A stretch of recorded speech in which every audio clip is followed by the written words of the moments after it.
Téléspectateurs de Ber, région de Tombouctou, merci de cette confiance renouvelée au programme de Renouveau TV. Bienvenue dans votre émission Dimanche Invité. Ce dimanche, nous recevons l'honorable Mohamed Ousmane Ag Mohamedoun Aïdara. Il est président des mouvements de l'inclusivité, également président de l'Alliance pour la refondation du Mali, AREMA. Honorable, merci d'avoir répondu à notre invitation. Merci et tout le plaisir est pour moi. On a première question, je faisais allusion tout à l'heure à cette ville malienne située dans la région de Tombouctou. Il s'agit de Ber.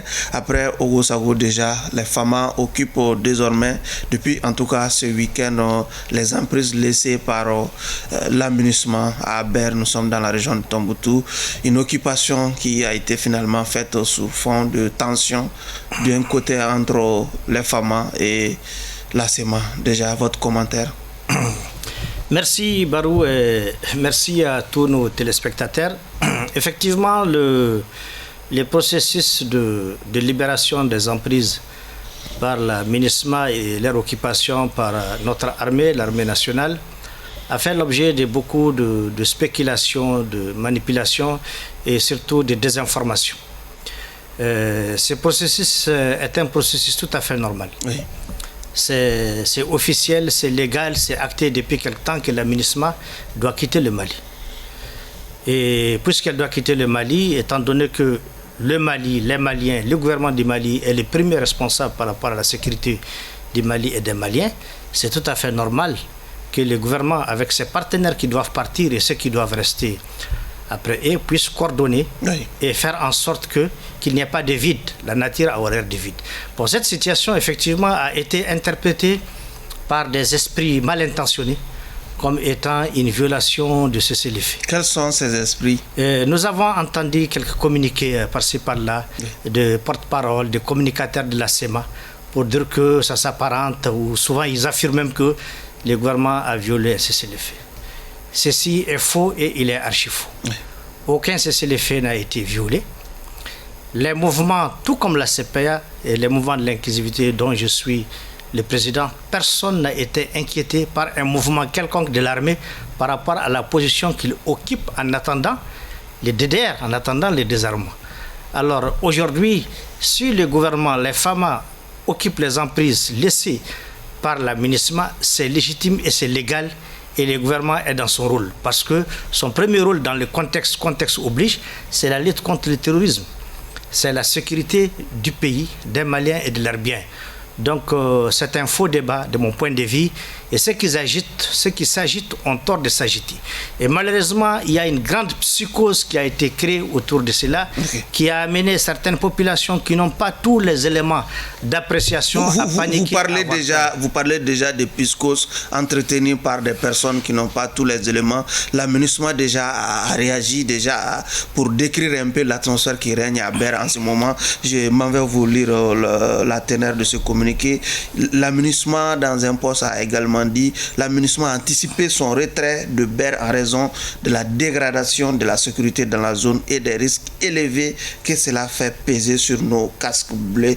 Elle invite donc les différents acteurs concernés à s'abstenir de tout acte qui pourrait davantage compliquer l'opération. Bon, merci pour cet appel, mais je crois que si la situation il y a eu beaucoup plus de tension. Oui. Parce que tension ne veut pas dire forcément une obligation d'escalade. La situation est maîtrisée sur le terrain.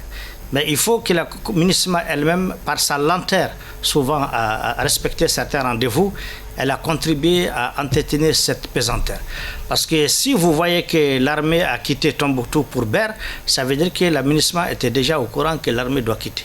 Et que la MINUSMA continue à traîner les pieds dans les camps pour quelque raison que ce soit, ce n'est pas normal, ça ne se justifie pas. Et plus elle dit à traîner, les autres interprètent ça comme étant un problème, comme étant un blocage, l'armée est bloquée. Aujourd'hui, notre armée est telle que personne ne peut la bloquer dans son avancée. Ça, il faut que ça soit très clair là-dessus. Aujourd'hui, notre armée est prête à avancer quand elle veut, où il veut et dans les conditions qu'elle veut. Donc, tout le temps qui a été perdu entre Tombouctou et Ber, c'était parce que tout simplement, à chaque fois, la MINUSMA n'était pas tellement prête de quitter les camps. Donc nous souhaitons que la MINUSMA à l'avenir évite ce genre de retardement et qu'elle coordonne effectivement avec l'armée que quand elle doit quitter, elle est déjà prête. Mais une fois que l'armée a démarré pour aller occuper une emprise, la MINUSMA ne doit pas encore avoir d'autres raisons pour dire qu'elle a besoin d'une heure de temps, de 2 heures de temps ou d'une demi-journée parce qu'il y a un conteneur qui manque, parce qu'il y a des pièces à échanger. Non, il faut qu'on sorte un peu de ce jeu parce qu'il est nuisible et quelque part ça peut signifier une mauvaise foi. Et la population qui ne comprend rien va se dire mais il y a un problème. Et les mouvements qui certains ne sont pas de bonne foi vont faire croire qu'en réalité c'est eux qui bloquent l'avancée de l'armée. Oui. Aucun mouvement aujourd'hui, je dis, en République du Mali ne peut bloquer ni empêcher l'avancée de l'armée nationale du Mali aujourd'hui. Est-ce qu'il n'y a pas un risque de la reprise de la belligérance déjà entre les FAMA et la SEMA dans cette zone déjà? Il y a une infime minorité qui, de mon point de vue, est dans une inconscience totale, qui ne mesure pas la gravité de leurs actes, qui appelle effectivement à la violence. Une infime minorité. Mais ce qui me réjouit dans tout ça, oui, cette infime minorité qui appelle à la violence, à l'escalade, et au nom d'un mouvement qui est connu, qui est la SEMA, oui, vous ne verrez pas un seul responsable, signataire de l'accord au nom de la SEMA, s'élever et dire qu'il appelle à une escalade. C'est le silence réseau. Je crois que ça doit amener les gens à réfléchir et à comprendre certaines choses. Et j'en profite d'ailleurs pour lancer un appel pour dire que l'armée du Mali, en occupant les emprises occupées par la MINUSMA, ne cause du tort à personne.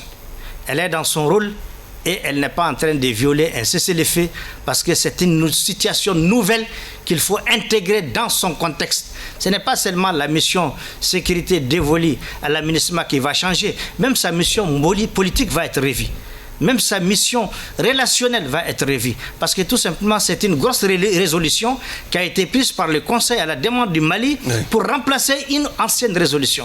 Donc il faut que les gens intègrent ça et qu'ils aient pitié de ces populations-là aujourd'hui qui ne demandent que la paix. En tout cas, nous, en tant que président du mouvement de l'inclusivité, et quelque part en tant que légitimité, je vous rappelle, je suis chef de village, oui, et je suis aussi une légitimité qui peut parler au nom de plus de 50 fractions et de villages de la République du Mali. Donc je suis dans mon rôle de dire la vérité et d'appeler ceux que je représente au calme et leur dire attention, il y a beaucoup de communications qui ne sont pas vraies et les appeler à rester sur place. Cette armée qui circule sur le territoire malien, c'est notre armée. Ce sont nos enfants qui sont là-dedans.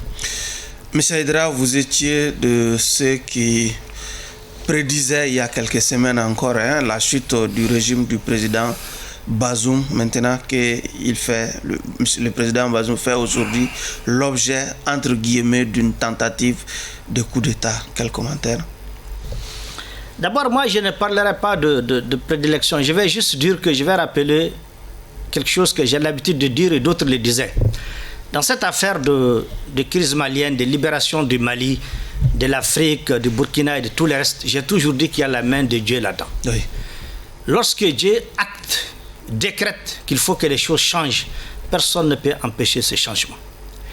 Et ce changement est une réponse à la souffrance des Africains. Personne ne peut nier que les Africains ont souffert pendant des décennies. Après la colonisation, ils ont vécu encore pire, même en croyant être indépendants. La deuxième chose, ils n'ont pas bénéficié du potentiel des richesses que Dieu leur a donné. Il a été volé, dilapidé et ils sont restés toujours dans la misère. Et maintenant, on leur invente une guerre, le terrorisme, pour les exterminer et les détruire, les tuer. Là, je crois que Dieu a répondu. Dieu a répondu pour que le changement soit global et qu'il vienne d'en haut. Ce n'est pas seulement en Afrique. La position de l'Occident va changer.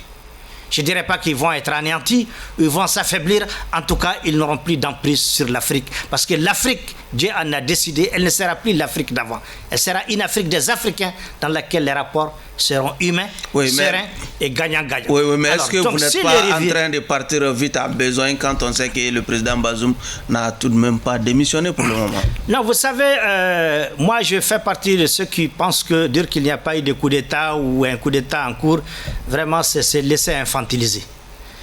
Il y a déjà un gouvernement de la transition. Il ne reste plus qu'à organiser... Qui n'est pas reconnu par une certaine communauté internationale dans sa grande majorité. De quelle communauté internationale? Vous savez, nous, on sort du langage de la communauté internationale. Ce qui est important pour nous, c'est d'abord les intérêts des peuples africains. Et une fois qu'ils sont actés, nous les avons assumés, nous aurons nos alliés dans cette communauté internationale. Cette communauté internationale n'a jamais fait l'unanimité autour de quelque chose parce que chacun défend ses intérêts. Et c'est ça, malheureusement, que nous, Africains, nous n'avons pas compris. On a compris cette danse-là, cette musique-là. Alors maintenant, nous défendons nos intérêts. Il ne nous appartient pas d'écouter ce que veut la communauté internationale. Il nous appartient d'abord de savoir ce que nous voulons, ce que nous pouvons et de l'assumer par nous-mêmes. Mais ça aidera, c'est ce que nous faisons. Sauf que cette communauté internationale détient les clés de nos finances, de l'économie aussi. C'est malheureux parce que là, nous avons été pour ça. Parce que lorsque les chefs d'État qui avaient décidé de créer la CEDEAO, je ne peux pas dire qu'ils étaient tous de mauvaise foi. Mais je sais que certains, en créant la CEDEAO, c'était dans un souci de mutualiser nos efforts, d'être complémentaires pour alléger un peu le poids économique sur nos populations. Mais malheureusement, au fil des ans, sans le savoir pour certains et d'autres le savent parce qu'ils étaient en mission, ces instruments CEDEAO, IMOA qu'on a créés nous-mêmes pour nous aider sont devenus pour nous un problème. On a signé et malheureusement, on ne les maîtrise pas. Ils sont devenus des caisses de résonance qui réfléchissent et qui décident au nom des intérêts de la France et des alliés de la France. Malheureusement, c'est ce qui nous a mis en retard. Et maintenant, je crois que ça, c'est compris. Partout où vous écoutez les panafricains, qu'ils soient même sénégalais, qui sont aussi les plus durs contre les panafricains, quand vous écoutez les cadres sénégalais, des anciens ministres, vous allez comprendre que les Africains ont compris que la CEDEAO n'est plus une CEDEAO des peuples. C'est une CEDEAO, c'est un syndicat des chefs d'État. Et plus grave, le Parlement de la CEDEAO est complètement déconnecté par rapport aux décisions des chefs d'État. Et c'est ce qui est en train de les révolter et de les écœurer en ce moment. Justement, la CEDEAO, après avoir constaté l'échec des premières tentatives de médiation, a décidé d'activer sa force en attente pour en tout cas faire entendre raison au général Tchani et à ses camarades. Mais ça fait 10 ans que les terroristes sont en train de tuer leurs enfants, leurs fils. Cette force d'attente, elle était où? C'est maintenant qu'on l'active quand les Nigériens ont pris leur destin en main, quand les Nigériens ont pris conscience que leur uranium, il ne bénéficie que de 3%, quand les Nigériens ont pris connaissance que leurs convois sont attaqués parce que tout simplement la France donne les renseignements à l'ennemi, quand les Nigériens ont été témoins par eux-mêmes qu'en arrêtant des convois terroristes, ils trouvent là-dedans des Français, au lieu de les amener dans la capitale, c'est Barkhane qui leur dit non, ne les amenez pas. C'est après tout ça maintenant que les Nigériens, l'armée nigérienne, aujourd'hui panafricaine, a pris conscience, prend son destin en main, c'est là que la CEDEAO active une force en attente. Mais c'est honteux. Il n'y aura pas de force en attente puisqu'il n'y en a jamais eu. Pourquoi il n'y en a jamais eu? Elle aurait pu être là quand on en a besoin. Ce n'est pas maintenant que les Africains se sont assumés. Je vous assure, si la CEDEAO met une force en attente aujourd'hui, composée de militaires africains, ils vont se transformer en panafricains, ils vont les déposer. Et même, ils n'iront pas au Niger. Ils vont commencer par eux-mêmes. Ils n'ont qu'à la mettre en place. Ils vont déposer les autres présidents qui alimentent encore cette caisse de résonance. Ils vont les déposer et on va applaudir et les soutenir. Vous avez entendu certains discours déjà, celui de Patrick Talon, du président Ouattara et même de Macky Sall, qui sont déjà prêts à fournir en tout cas des contingents pour animer cette force en attente. Il faut demander leur parlement qu'est-ce qu'ils en pensent. Ils sont d'avis contraire. Ce n'est pas forcément les parlements qui donnent l'ordre. Mais c'est le peuple. C'est-à-dire qu'aujourd'hui, je déconseille à ces chefs d'État de forcer la porte. Ils ne peuvent plus forcer les peuples. Ce n'est pas possible. Les gens se sont déjà exprimés en toute responsabilité. En Côte d'Ivoire, des peuples ont parlé. Au Bénin, des légitimités se sont exprimées. Au Togo, le Parlement s'est exprimé sur la question. Au Nigeria, c'est pareil. Il y a des officiers qui se sont exprimés pour dire qu'ils ne sont pas d'accord. Mais vous savez, il y a des choses qu'on ne peut pas trahir. On ne peut pas trahir le sang. Les Africains sont... Mais ça aidera dans l'hypothèse où ces chefs d'État passeraient outre de ces expressions, de ces expressions qui sont contre une éventuelle intervention déjà. Ils ne vont pas y le passer. Niger peut compter sur quel soutien, par exemple? Les soutiens au Niger sont légitimes et ils sont déjà acquis. Lesquels? Le Mali, le Burkina. Vous savez, aujourd'hui, le Mali est une puissance militaire. C'est indéniable. Le Burkina est en train d'emboîter les pas. Le Tchad n'est pas dans cette guerre. La Guinée n'est pas dans cette guerre. L'Algérie n'est pas là-dedans pour des raisons historiques et mémorielles. Et d'autres, j'en passe. Aujourd'hui, c'est des parlements qui commencent à parler. Et l'autre question, c'est que vous savez, il ne faut pas comparer le contexte de maintenant et le contexte de Kadhafi. Vous savez, Kadhafi, d'abord, son premier bourreau a été son peuple lui-même. À cause de son silence, il a été complice. Donc la France seule l'a détruit. L'OTAN est parti le détruire. Si seulement à l'époque le peuple libyen s'était levé comme les Nigériens et les Maliens, je vous assure que Kadhafi ne serait pas tombé. Ça, c'est un aspect. Donc, les peuples aujourd'hui sont mobilisés. La France ne peut rien faire parce que les peuples ne sont plus silencieux. Les peuples ont compris, ils sont mobilisés. La deuxième question, c'est la question de subsidiarité. Oui. Maintenant que les peuples se sont exprimés, le Niger aujourd'hui, le Niger a pris son destin. Donc la France et ses caisses de résonance ne peuvent pas outrepasser la volonté du peuple qui est dans la rue, jour et nuit pour soutenir son armée. Ils ne peuvent pas aller au-delà de ça. Est-ce que vous voyez? Maintenant, en plus de là, s'ajoute la question maintenant de la subsidiarité. Oui. Comme il y a une relation de CEDEAO, les niveaux supérieurs, l'Union africaine, la CEDEAO. Même si la CEDEAO, là, entre guillemets, a accepté, déjà, je vous dis qu'au niveau de la CEDEAO... L'Union africaine. Même si la CEDEAO a accepté, entre guillemets, oui. Vous êtes d'accord avec moi qu'au sein même de cette CEDEAO, il y a beaucoup de voix qui se sont élevées contre une force. Justement. Et l'Union africaine, on a déjà compris qu'ils ne sont pas dans cette dynamique. La commission de l'Union, le président de la commission de l'Union africaine quand même dit soutenir cette initiative de la CEDEAO. Il ne peut pas peser. Il ne peut pas peser. Aujourd'hui, l'Union africaine ne fonctionne pas comme la CEDEAO. L'Union africaine, il y a des États qui n'ont pas peur de la France, ni de cette CEDEAO-là. Il y a des États qui se sont libérés dans le sang pour avoir leur dignité. Ils ne vont pas faire ce jeu minable, ils ne vont pas rentrer là-dedans. Donc l'Union africaine, ça ne passera pas. Et même si ça passait à l'Union africaine, il y aura des blocages au Conseil de sécurité. Parce que cette situation est une situation qu'il faut prendre aussi dans un cadre global, dans la réelle politique internationale. Nous ne sommes pas isolés. Nous avons des partenaires même plus puissants que la France, avec lesquels nous n'avons pas des rapports de subordination. Nous avons des rapports de respect mutuel, des rapports sincères.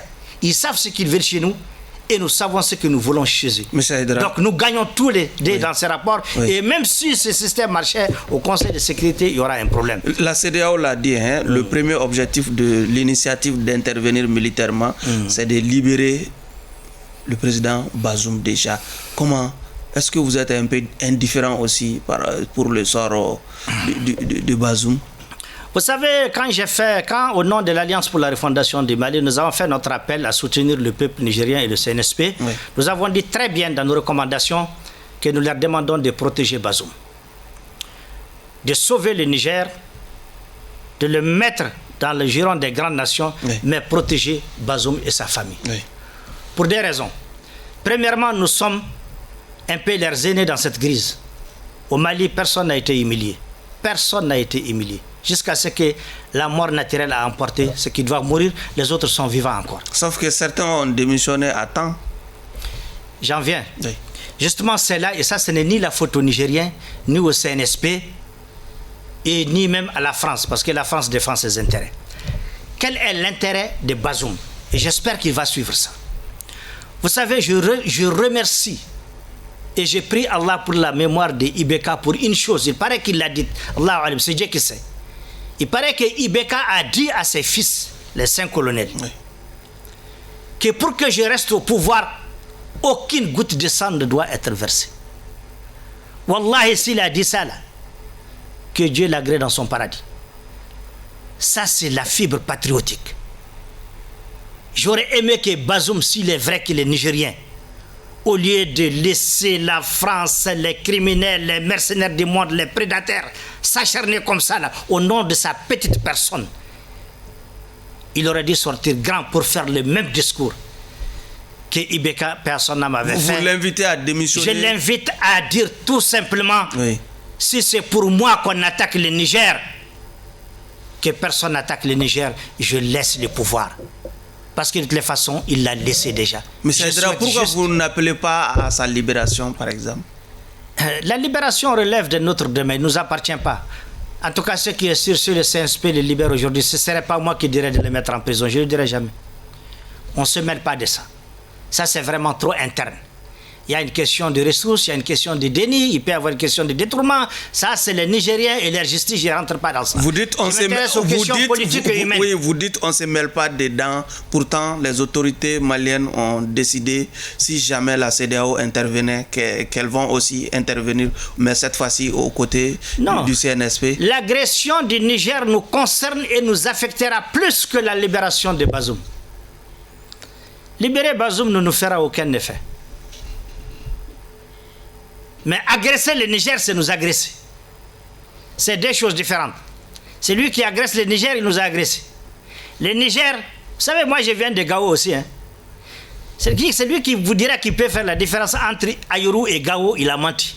C'est les mêmes peuples, les mêmes communautés. C'est lui qui vous dira également qu'il fera la différence entre les communautés à la frontière du Nigeria et les Nigérians, il a menti. Les Toubou qu'on appelle Ikarada, Nigériens et Tchadiens, là, c'est la même famille. C'est pourquoi j'ai dit, cette intervention ne va pas prospérer. Les Africains aujourd'hui sont éveillés, ils ont compris. Ils ont compris. Et je crois que s'il y a une personne qui a intérêt à changer de fusil d'épaule, c'est la France elle-même. Sinon, elle va quitter la carte des grands. Hein. Et elle était grande parce que l'Afrique était avec elle. Elle était grande parce que l'Afrique l'a défendue et l'a soutenue dans les moments difficiles contre les nazis.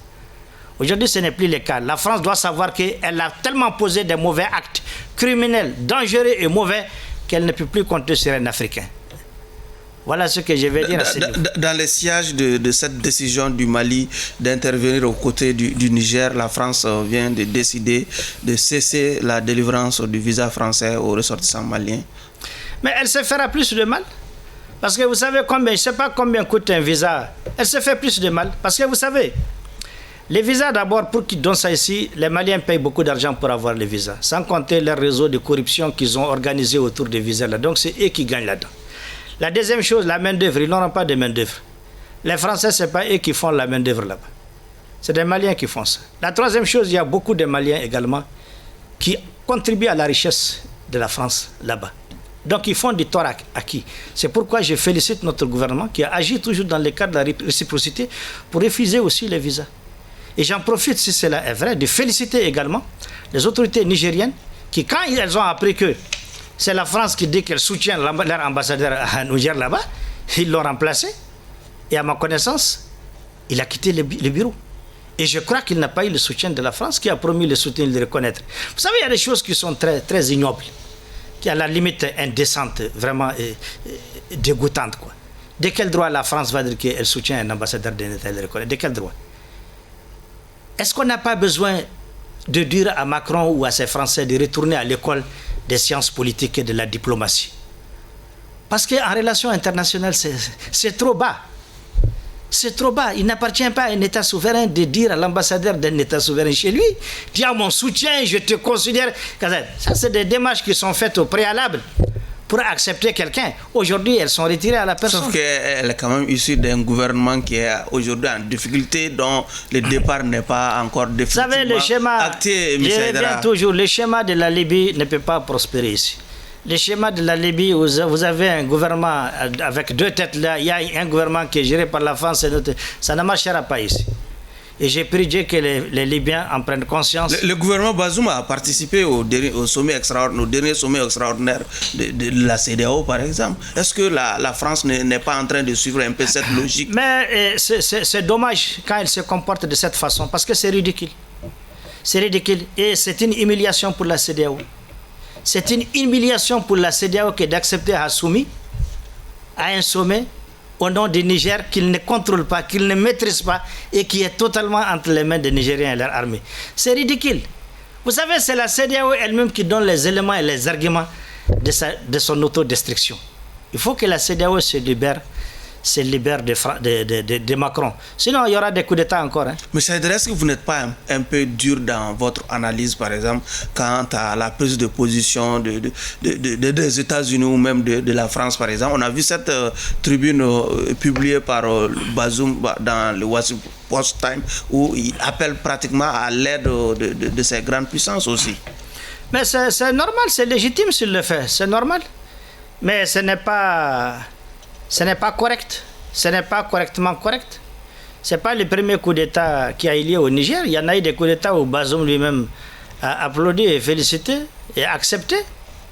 Et aujourd'hui, les Nigériens ont toutes les raisons de faire un coup d'État. Ils sont en train de perdre le Niger. Sur le plan sécuritaire. Économiquement et développement, ils l'ont perdu depuis très longtemps. Quand les médias français sortent dire que le Niger en pleine évolution, en pleine croissance, de quelle évolution, de quelle croissance ils vont parler? Le Niger est en train de s'enfoncer tous les jours dans la misère et dans les trous. Maintenant, ils sont en train d'instrumentaliser, de créer des problèmes ethniques. Il faut qu'ils comprennent que les Touaregs qui sont au Niger sont les mêmes qui sont au Mali. Il n'y aura pas de rébellion contre le Niger. Pas plus qu'il n'y aura pas de rébellion contre le Mali. Il faut qu'ils comprennent que ces complots-là, cette façon de semer les désordres dans cet espace qu'ils avaient voulu créer au CRS, là, c'est fini aujourd'hui. Nous, on a tous compris que le mal de l'Afrique, c'est la France et ses alliés. Et je profite pour dire aux États-Unis de sortir de ça, de chercher leurs rapports, leurs relations et leur coopération avec les Africains, indépendamment de la France. Ils sont les bienvenus, et à la France aussi de réfléchir, échanger des fusils d'épaule si elle veut être considérée par les Africains peut-être dans 10 ans. Parce que même si elle change, ce n'est pas demain qu'elle va avoir la confiance, ni après-demain. Mais si elle décide de changer aujourd'hui, sa façon de regarder l'Afrique, peut-être dans 10 ans, on pourra faire de bonnes choses ensemble. M. Aïdara, nous sommes malheureusement au terme de cet entretien. Merci d'être venu. C'est moi qui vous remercie et je salue tous les spectateurs et que Dieu facilite tout pour nos pays, pour tous nos États et que Dieu apporte la paix aux Maliens, aux Nigériens, aux Burkinabés et à l'Afrique et que Dieu préserve nos nations et nos populations. C'est donc tout pour ce numéro de votre émission Dimanche Invité qui recevait comme invité l'honorable Mohamed Ousmane Mohamedoun Aïdara. Il est président des mouvements de l'inclusivité, président de l'Alliance pour la refondation du Mali. Arema. Merci à vous de nous avoir suivis. Clin d'œil à tous nos téléspectateurs du côté de la Côte d'Ivoire. Au revoir.